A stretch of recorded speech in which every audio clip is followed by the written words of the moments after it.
અને બુલેટિનમાં હવે વાત કરીશું ગાંધીનગરમાં પશુપાલકોના વિરોધ વિશે।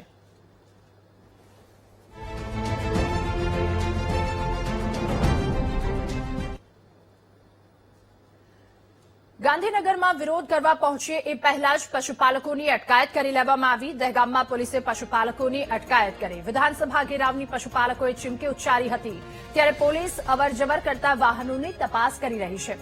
મધુર ડેરીમાં દૂધ ભરાવવા મુદ્દે પશુપાલકો આકરા પાણીએ છે। 90 ગામના પશુપાલકો મધુર ડેરીમાં દૂધ ભરાવવા માટે માંગ કરી રહ્યા છે। ગઈકાલે પશુપાલકોએ રસ્તા પર દૂધ ઢોળી આ વાતને લઈને વિરોધ પણ નોંધાવ્યો હતો, ત્યારે યોગ્ય પૂરતા ભાવની માંગને લઈને ખેડૂતો રસ્તા પર ઉતર્યા છે। જોકે એ પહેલા જ તેમની અટકાયત કરી લેવામાં આવી। પશુપાલકો કે જેમનો આક્ષેપ છે કે આ ડેરી દ્વારા પ્રતિ કિલો ફેટના ઓછા ભાવ આપવામાં આવી રહ્યા છે, જેના કારણે તેમને આર્થિક નુકસાન પણ થઈ રહ્યું છે। આ વાતનો વિરોધ પશુપાલકો રસ્તા પર ઉતર્યા છે।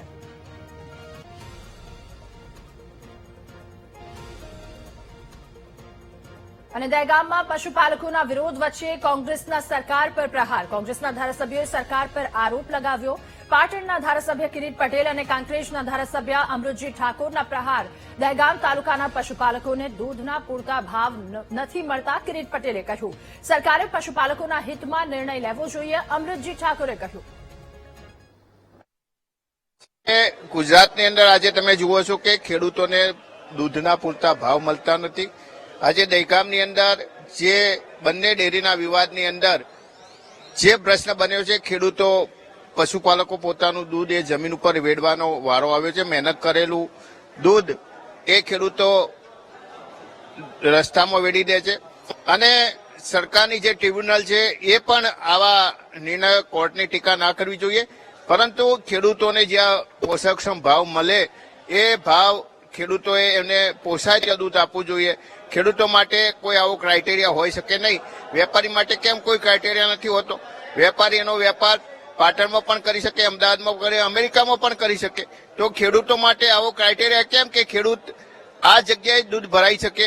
એટલે સરકારે ખેડૂતો માટે અને પશુપાલકો માટે કોઈ યોજના બનાવવી જોઈએ, અને તાત્કાલિક દહેગામનો જે પ્રશ્ન છે એ સરકારે કોઈ કમિટી બનાવી અને એનું નિરાકરણ લાવવું જોઈએ। આ ડેરીની અંદર ભારતીય જનતા પાર્ટીની જાગીરી હોય એવું વર્તન થઈ રહ્યું છે।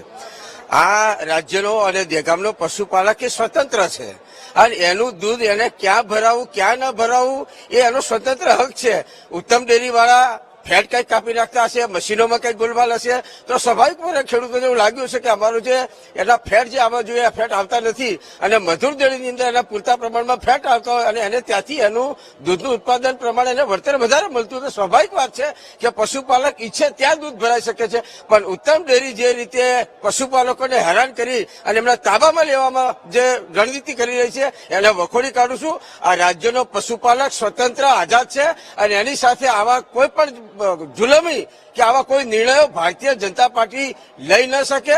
આજે આ ડેરીઓ જે ચાલી રહી છે, ડેરીઓ માત્ર ભારતીય જનતા પાર્ટીની જાગીરી હોય એવું વર્ચસ્વ જમાવી અને ખેડૂતો અને પશુપાલકો ઉપર આવા એમના અણઘટ નિર્ણયો થોપી રહી છે।